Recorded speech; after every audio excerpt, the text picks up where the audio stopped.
It's my pleasure now to introduce our speaker to today, Jeannine Bryant. Jeannine owns and operates one of, I think, the neatest businesses in Lincoln. They serve a vital purpose. They really help people in the process of turning a profit as well. And I think she does a wonderful job with her company. And it's been particularly impressive to me to see how she managed her company through the pandemic and made some crucial pivots in order to continue doing business. So I would highly urge all of you to check out her website and check out the online auctions in particular. I have never been to one of her in-person estate sales, but I check out every single online auction she has. And I guess I'm too tight with a buck. I've never won a bid, but I've certainly bid on a lot of things. So at least I've helped drive up the price for her. With that, and Jeannine also started her business here in the Focus Suites at SEC. So that's a source of pride for us. And we really enjoy watching her grow and manage her business. So Jeannine, take it away. Thank you, Steve. Yes, now that you're retired, you can come to some more of our in-person sales, this summer. So, but yeah, I still call it the incubator, but the incubator is has such a warm place in my heart. But yeah, I mean, the folks at SCC have always been so encouraging to us. And so we really appreciate that. My name is Jeannine Bryant, and I own Changing Spaces here in Lincoln. I didn't start the company. My former business partners started it. Linda Cotter and her sister, Kelly C. They started it in, 2008. I came aboard in 2010 as a co-owner, and that's when we entered the SEC incubator, as it was called at the time, and we were there for 3 years. Since that time, my co-owners have retired and moved out of state, so I was able to buy out their shares and become the sole owner back in 2014. My son was just a baby at that time, and he just turned 7, so it's hard to believe. I've been doing this then for 11 years, but our company is 13 years old, and we help seniors who are downsizing and moving. So our typical client is someone who's been in their home for decades, and the time has come for whatever circumstance, for whatever reason, they need to downsize and move to either a smaller home, a townhome, an apartment, or a retirement community. And most of them have no idea where to start because, again, they've been in their home for decades. It can be very overwhelming. It can be very emotional. So that's when our team comes in and we really take them by the hand and guide them through that process, start to finish. I've got about 25 folks on my team. Most of them are part-time. In the summertime, I say heavy part-time. I keep them pretty busy, but we help clients, first of all, decide what they will keep with them. We do a floor plan. We help them with sorting. We bring all the boxes, we do all the packing, we manage move day, and then we get them unpacked and set up in their new place as well. So really within the span of a week, most of the time, we have gotten our clients sorted, packed, moved, unpacked, and settled in the new place. And then we take all the boxes away with us. And then the other side of our business is that we do organize and run estate sales. And then in the last year, we started doing online auctions. And the reason we do that is because you can't sell a house with all of your junk in it, right? So for all of our clients who have moved, they've taken hopefully the best stuff with them, the stuff that they love the most. But then there's all this other stuff, okay, that's still perfectly usable that they don't have room for, they no longer need, use, or love. So then we do our best to sell those items, either with an in-person estate sale, a tag sale where the public is invited into the home and everything has a price tag on it. Or, like I said, in the last year, we've started doing online auctions. And I mentioned that my husband happens to be a computer programmer, and he was instrumental in us being able to do that. I will never forget March, 13th, 14th, whenever everything kind of shut down. We had 11 estate sales scheduled in the next 8 weeks. And at that time, that was what I was looking forward to, because I thought, okay, 8 weeks, and then maybe everything will settle back down and we'll get back to normal. But for 8 weeks, I was thinking, okay, we've got 11 clients that we have a contract with who are trusting us to help them empty out their home. And that's no small task. Some of those clients had their house had already been sold and they have a closing date on the calendar. And so the house has to be empty by that closing date. So we really didn't have an option. We had to figure something else out. I was not going to leave these, our clients who are in their 80s, sometimes 90s, I was not going to leave them high and dry and say, sorry, we can't do a sale. You better figure something else out. I mean, that was not an option. So then we were able to add the functionality of doing an online auction to our website. And then my team has done an absolutely fantastic job pivoting their processes as well and figuring out how do we set up and photograph and describe an entire household's worth of content and put it online for shoppers to bid on. And our process has evolved over the last year, and thankfully, shoppers far and wide have really come out in droves. We have over 5,000 registered bidders on our site. And it is, like Steve said, it's fun to log on every week from the comfort of your desk chair or even on your phone, your tablet, and to just kind of browse through all of the objects that we have for sale and then bid on it. So most of our online auctions, they start bidding Tuesday morning and they go through Thursday at noon. It's a 2.5-day auction. And then the folks who win the auction, they have to go pick up their items that Saturday at our client's home or wherever those items are. So that's kind of an overview of our business. And then today, I guess I wanted to talk about the fact that I have recently released a book called Keep the Memories, Not the Stuff. It's actually my second book. I wrote my first book 2 years ago, and it's called Ready to Right Size. And the reason I wanted to write a book in the first place is that I knew I had this expertise to share, and I knew from a decade of doing this that it really is a needed service and a needed, people need this kind of information and inspiration, because sooner or later, pretty much all of us are going to go through a time of transition like this. Our family or someone in our family or ourselves are going to be injured, are going to have failing health, or are going to pass away. And something has to be done with all of that stuff. And it's overwhelming. And you have to decide what's important enough to keep, what is just trash, what's donatable, what can I sell? And at some point, if you haven't experienced that in your own life, just wait, because you will. It pretty much affects everyone at some point or another. So when I got ready to write my first book, I had all of this expertise in my head and in my heart, really, because I really believe in the services that we provide, and I see the kind of real difference they make to our clients. And we would get phone calls all the time from people out in greater Nebraska asking, do you work in Grand Island? Or even people from other states who have heard about our company and asking for advice. Now, Changing Spaces is a locally owned business. We're not a franchise or anything, but we're not unique in that we're the only company in the country that provides these services. Certainly not. We are a senior move manager. That's what our industry is called. And there's a national association of senior move managers. It's called NASM, N-A-S-M-M. And if you go to nasmm.org, you can find all of the senior move managers throughout the country who do the kind of work that we do. There's at least one in every state these days. So there are other services that provide there are other companies that provide these services, but maybe they're not in every city, and so maybe not everyone has access to them. So I would occasionally get emails and phone calls from people. I remember one gal said, I will pay you to walk me through this process. She said, you must have some kind of a secret sauce to make this easier. And I took that to heart, and I started thinking, and I thought, you know what? I think I do have a secret sauce, actually. And it's from these 10 years of experience.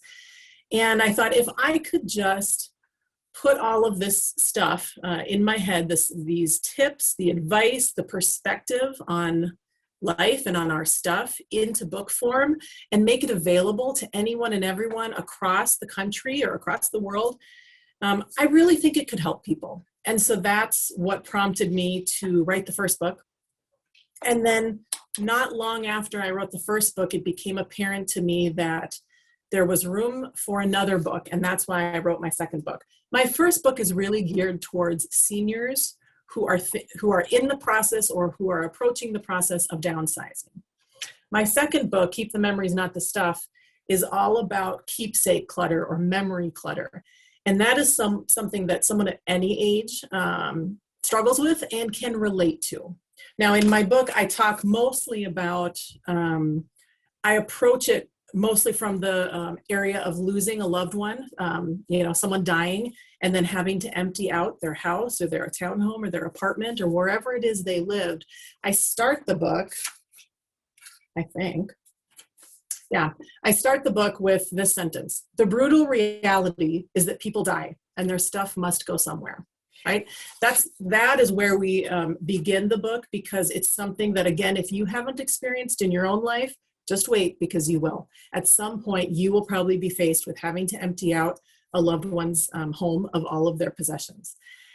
And it's overwhelming. Steve was just saying that he and his wife lost all 4 of their parents within the last 2 years. And especially if someone maybe has lived in their home for decades, you may have 40, 50, 60 years worth of stuff and memories to go through. And that is overwhelming. And by the way, at the same time that you're mourning the loss of a loved one. So there's all this emotional turmoil going on. And then there's the logistical side of emptying out a house. And depending on the situation, you might be under a time crunch, right? Because if your loved one was renting a place, you're going to be paying rent on that place until it's empty. If they owned the home, you certainly can't sell it again until it's empty. So depending on the financial situation there, you might have a high incentive to go through it quickly. But people struggle with it. Now, even anyone who has not necessarily lost a loved one yet, I think we all still struggle with those memory, that keepsake clutter. I mean, if you think about the yearbooks that you have, or a lot of people have a couple boxes of maybe items from their childhood, old toys. Maybe it's your kids' things. Maybe you have a lot of, I think this happens with a lot of women. They keep a lot of baby clothes from their children, or they keep a lot of their toys. And then, the children are grown, they're in their 20s and 30s.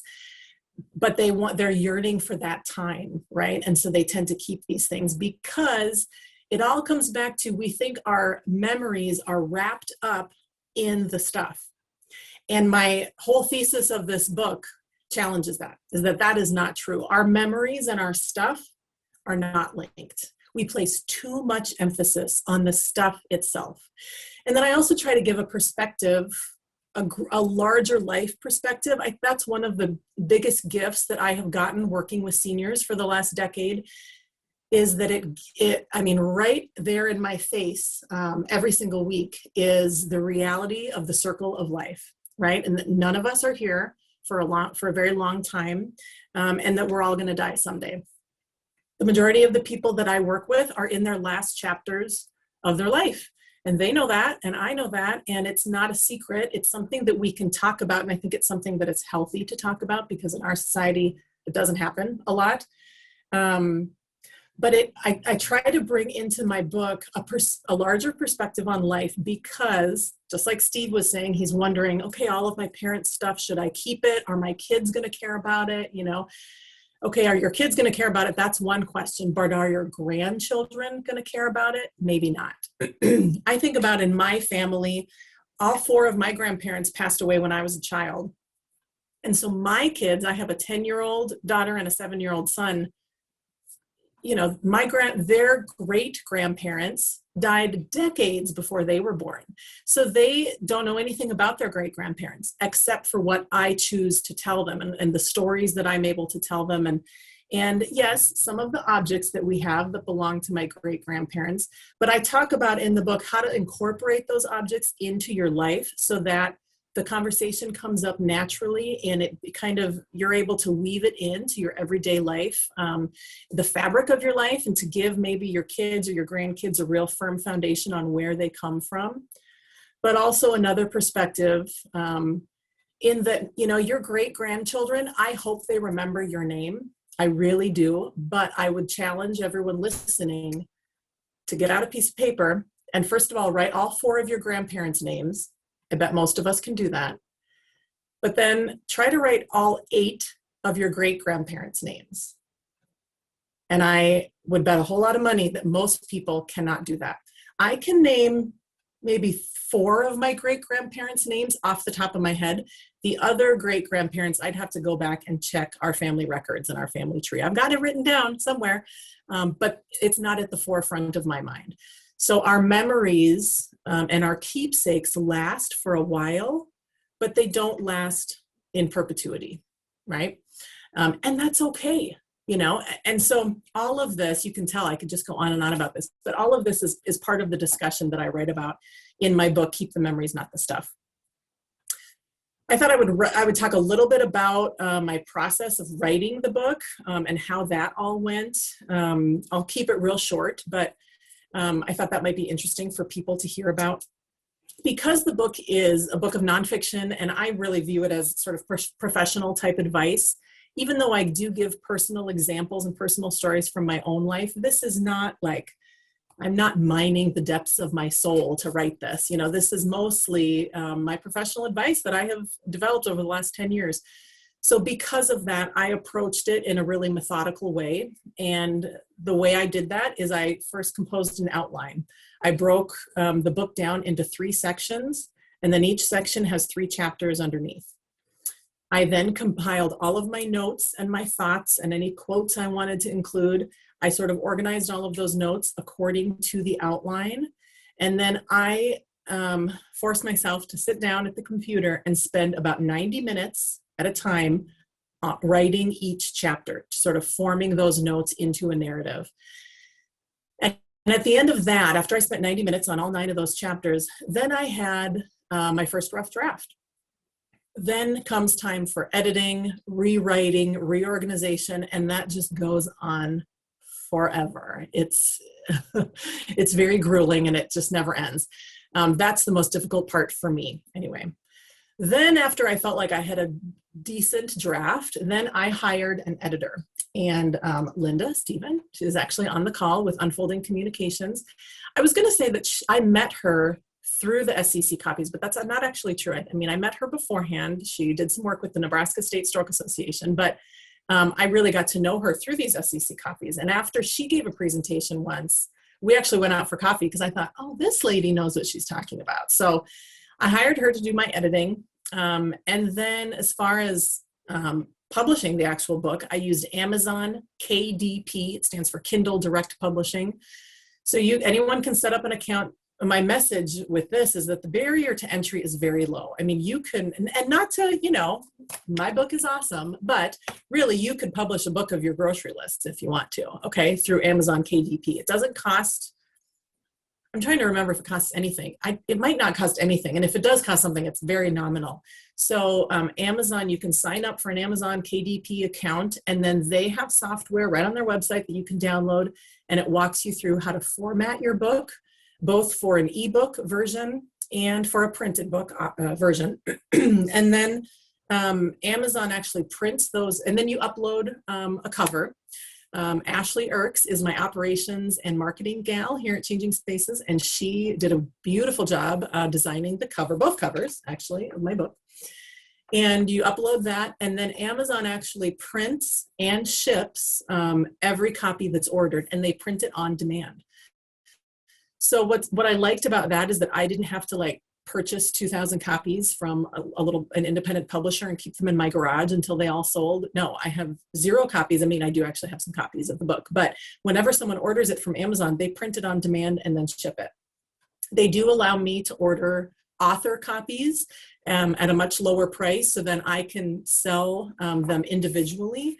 And if I sell them on my own, I make more money. If I sell them through Amazon, I do get a commission. And again, I can set my own price for the book, and their commission tables are all right there. So the process of publishing through Amazon has been very seamless, and I think it's great. The last thing I'll talk about, let's see, it's 10:29. Okay, so the last thing I'll talk about is book promotion, because so editing is really hard, and then I think promoting the book is really hard. So writing a book and promoting and selling a book are 2 totally different things, and they take 2 totally different skill sets. And at least for me, this was really hard. And I think probably a lot of people can relate to this. Tooting your own horn and promoting yourself or a project that you're working on can feel spammy and it can feel uncomfortable. And, you know, the first time I wrote my first book, to be honest, when I hit publish, I actually didn't tell anyone for a while because it was a very scary thing. And this time around, it got easier. And I remember when I wrote my first book, I said to my husband, you know, how maybe my 10th book will be a big hit, but I can't write my 10th book until I write the other 9 first, right? And so I have seen that even with 2 books, it's a lot easier the second time around. You kind of know the ropes and you're used to maybe promoting the book and you're used to the process a little bit more. But what I did that's a lot different this time around is, again, I hired Linda Steven from Unfolding Communications. And this lady is relentless at promoting my stuff. And it's a lot easier, I think, to promote someone else's things than it is to promote your own, you know, thing, to toot your own horn. However, my message, of course, is that if you don't toot your own horn, no one's going to toot it for you, right? Like, I have hired Linda and she does a great job, but you have to, as I've grown in my professional capacity, and then even as, you know, someone who has written a couple books, you have to ground yourself in the self-confidence of knowing that what you, maybe it's the service you provide if you own a business, or the product you provide, or the advice that you're giving, really means something, and it's important, and it can help people, and that's why you do it. That's why you do what you do. And if you can, once you really internalize that, then I think it's a lot easier to promote yourself and your services and your products without feeling spammy. Certainly, if you don't believe it, no one else is going to believe it. And people, I mean, maybe not everyone can detect that. I know I can. It turns me off. You know, anyone who's, you know, too elbow, like, let's rub elbows, let's, you know, be spammy and cheesy, and I'm just going to promote myself, and that does not come off well. And that's never what I want to do. I always want to offer up something that I know is valuable, and whether people want to listen or not, or hire me or not, doesn't have an effect on the value of the information or the services that I bring to the plate. Yeah. So I think that's pretty much everything that I wanted to share. Steve, I don't know if that's a good enough time frame, 10:32. Hopefully that works. And if anyone has any questions, I'd be happy to discuss that now.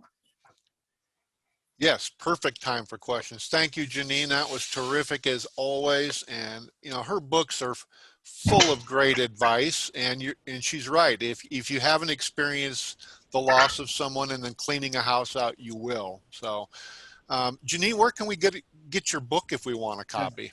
Yeah, that's some important information, isn't it? Yeah, they're both available on Amazon. So you just search Ready to Right Size or Keep the Memories, Not the Stuff.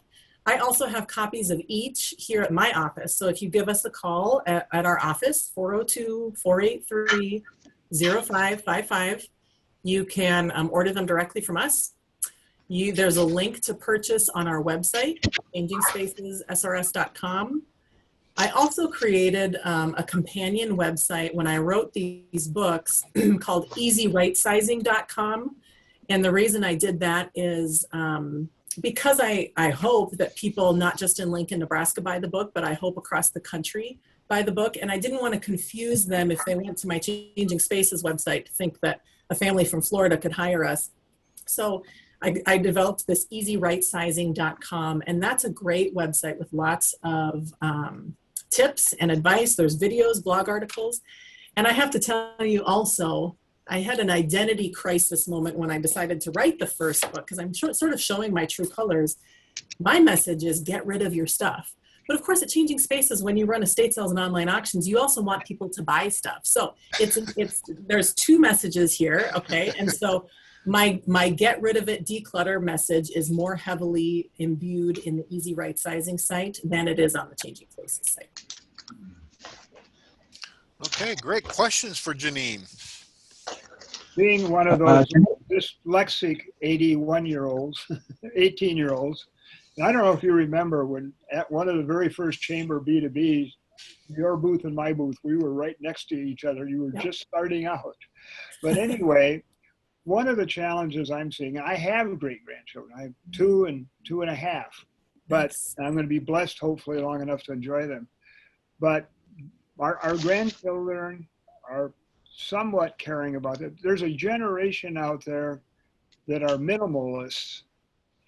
And well, like I have a stamp collection that's got some pretty good value. And I've collected books over the year, especially on architecture.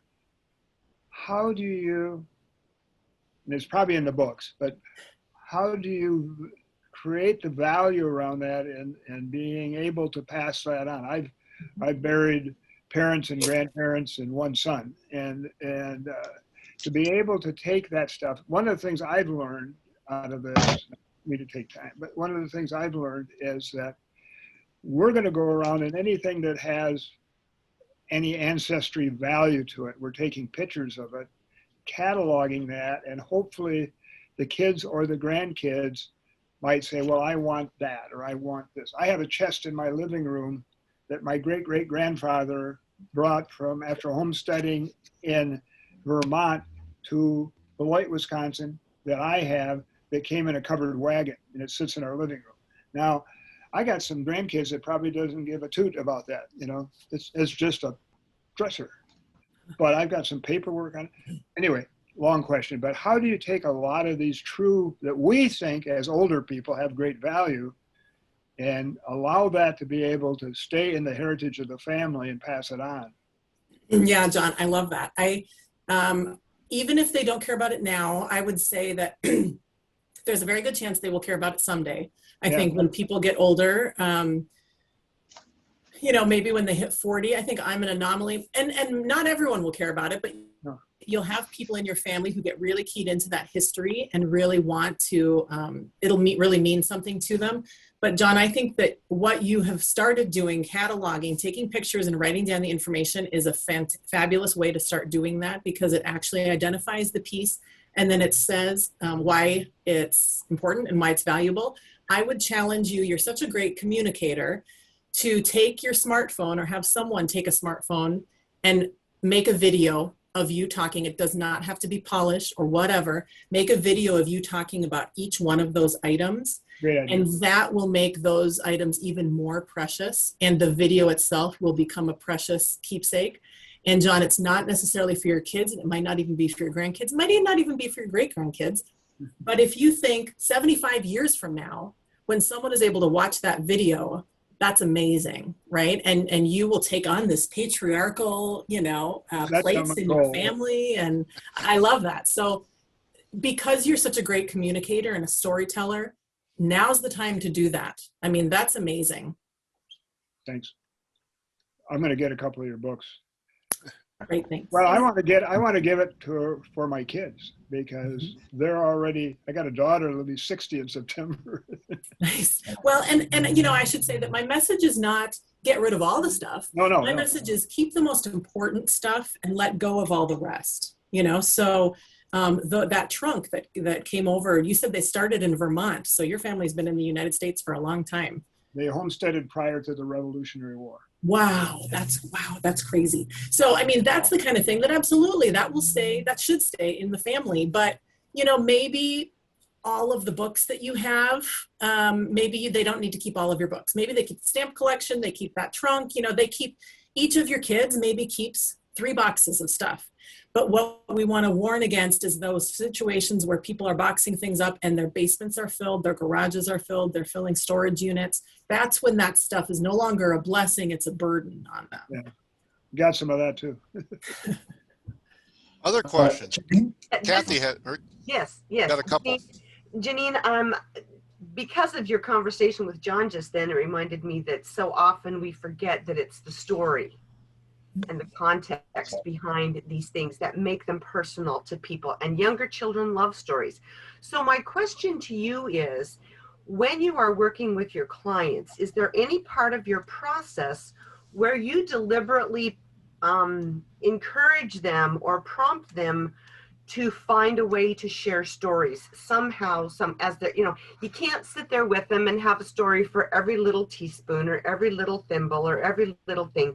But do you in your process have a step where you work with them or their families about capturing those stories? Because I have grandchildren the ages of 22 to 1, And I did this with my parents and my in-law parents, and my nieces and nephews had no clue about some of this stuff about my parents, their grandparents.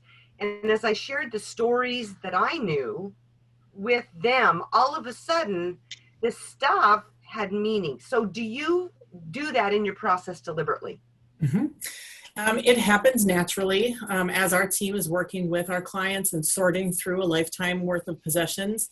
And there's two ways there. So it happens naturally that our clients are blessed to hear those stories as we are sorting through. And sometimes, depending on the object, that's enough for the client to feel like, I'm ready to let this go. But boy, someone is sitting here and caring and listening and talking with me about it, and that helps me let it go. But if there are stories that we want to preserve for the family, that is something that we encourage people to talk, to tell that story to their loved ones. I remember, I guess it was right at the beginning of the pandemic, so it might have been about a year ago. We were helping a man who was moving to a retirement community, and his adult daughter was there at the appointment. And as we were taking the tour of the house, and we were talking about, okay, do you think you're going to take this? Do you think you're going to take this? And we were just kind of pointing out some things. He brought me over to the corner of his desk, and he said, this picture absolutely has to come with me. I said, okay, that's a non-negotiable, got it. And then he proceeded to tell me that this picture used to hang in his grandparents' house, and the whole story, and he remembers it as a child, and the whole story that was associated with this picture. And it was a great story. And his adult daughter was standing there, and she said, Dad, you have never told me that story. I've never heard that. And I said, okay. So now I tasked her with getting out her smartphone and saying, okay, Dad, tell me that story again, and really recording those memories. Because you're absolutely right, Kathy. The only reason something means anything is because there's a story attached to it. Steve was talking about earlier today some black and white photos he's got in his basement. He doesn't know who these people are. So these pictures, he feels kind of guilty getting rid of them, but they don't have a strong tug on his heart because there are zero stories attached to the pictures and to these people.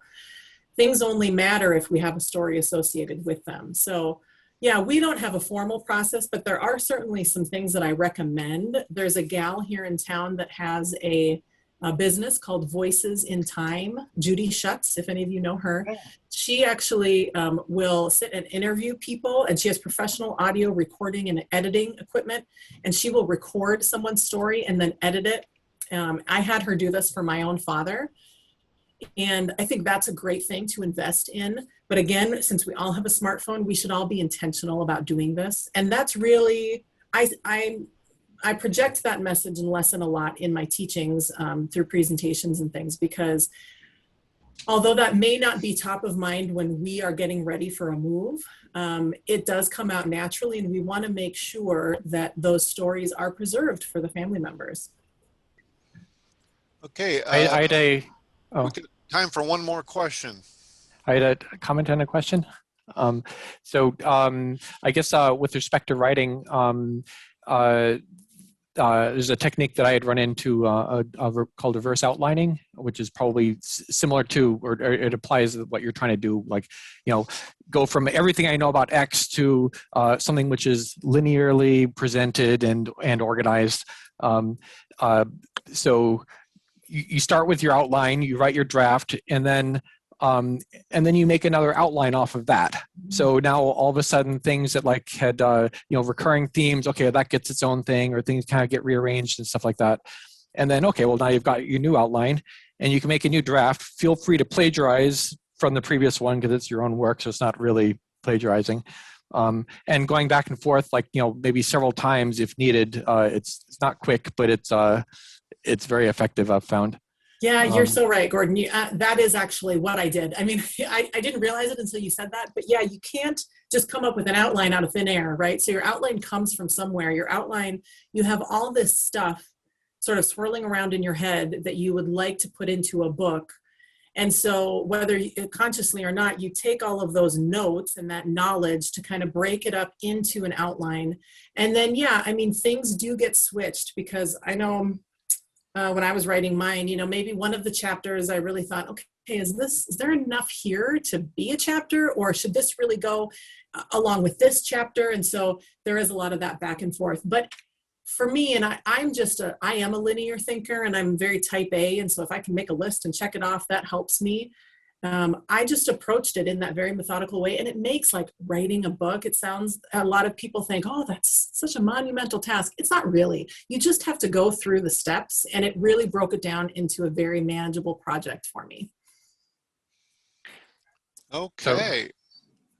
Gordon, you had a question. Oh yeah. I guess there's a quick question. So, it sounds like you're running the sales through your own website rather than going to like Craigslist or eBay. And I'm curious why you would do it that way.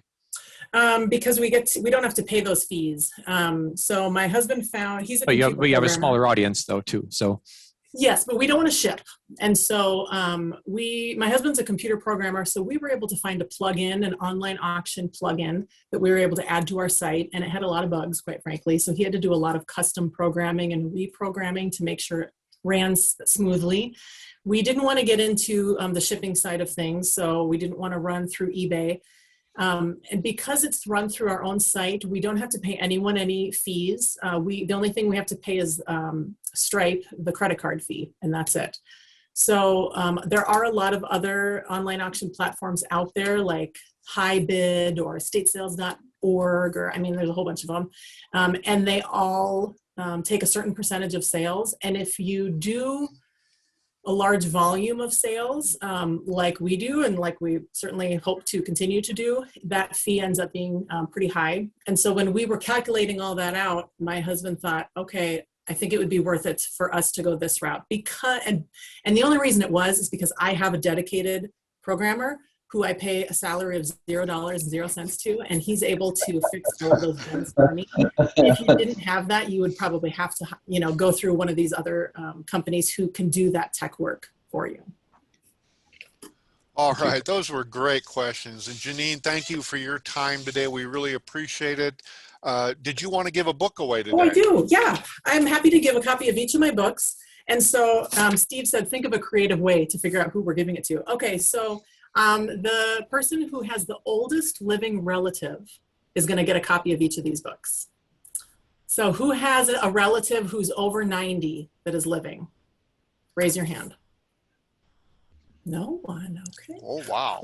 Who has a relative who's over 85 who is living? 84. 84, okay. 84 and above, raise your hand. John, you have someone who's 84, right? Yeah, I have a cousin in Chicago. All right. I'm an only child, and he's having his 84th birthday next week. Nice. All right. Well, John is the winner of a copy of each of my books. And so we will, you know what, John, if I could just mail these to him, Steve. Either Does that, that sound okay? either that, or I can come by the office and pick them up. Either way. Yeah. You can Okay. mail- Yeah, great. Or If just come you pick it up. want, Anybody that has a zero cost programmer shouldn't have to pay mailing fees. No. there you go. Oh, Yeah, so John, if you just want to get me your mailing address, I'm happy to pop these in the mail to you. And yeah, thank you everyone for your time and attention today. I appreciate it. I hope it was a good discussion. and Jeannine, thank you so much. A reminder, we are looking for a speaker for next Thursday. So if you would like to rep your business and be in our newsletter and be featured on our social media for the next week, reach out to me. We'd love to get you scheduled as a speaker. We will have coffee next week. I just don't know exactly who will be at the mic. So anyway, thank you for being here today. Stay healthy, and we'll see you next week.